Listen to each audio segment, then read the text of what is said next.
চরসাদিপুর ইউনিয়নবাসী, আমি অতীতেও বলেছি আপনাদের সাথে আমাদের আত্মার সম্পর্ক, আপনাদের সাথে আমাদের পরিবারের আবেগের সম্পর্ক।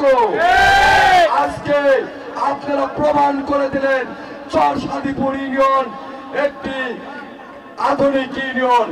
আজকে একটি ইউনিয়নে একটি ফুটবল খেলায় এত দর্শক থেকে আমরা সবাই আবেগে আপ্লুত। প্রিয় ইউনিয়নবাসী,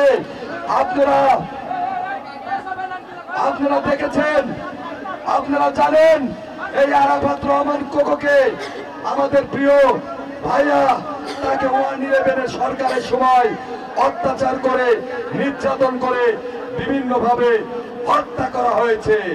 এটাকে আমরা স্বাভাবিক মৃত্যু বলতে পারি না, এটাকে আমরা কখনোই স্বাভাবিক মৃত্যু বলতে পারি না।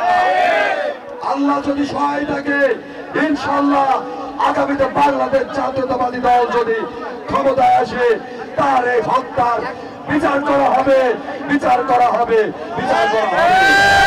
প্রিয় চরসাদিপুর ইউনিয়নবাসী, হয়তো নদীর এপার আর ওপার মনে হতে পারে, কিন্তু আমি অতীতেও বক্তব্যে বলেছি, মানুষের শরীরে বিভিন্ন অঙ্গ প্রত্যঙ্গ থাকে, চোখ থাকে, হাত থাকে, মাথা থাকে।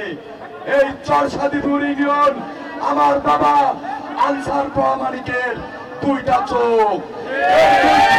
এই চরসাদিপুর ইউনিয়ন আমার এবং আমার পরিবারের জন্য গতকালকে যে পরীক্ষা দিয়ে আসছে, ইনশাআল্লাহ আমার বাবার জীবন দশায় যতদিন বেঁচে থাকবো আমার পরিবার আপনাদের সাথে থাকবে। আমি কথা বলে গেলাম, কথা দিয়ে গেলাম। ধন্যবাদ প্রিয় চরসাদিপুর ইউনিয়নবাসী, আপনারা যে আয়োজন করেছেন, এই আয়োজনের জন্য আমি আমার পরিবারের পক্ষ থেকে, আমার যুব দলের পক্ষ থেকে আবারও ধন্যবাদ জানিয়ে আমার বক্তব্য শেষ করছি। খোদা হাফেজ।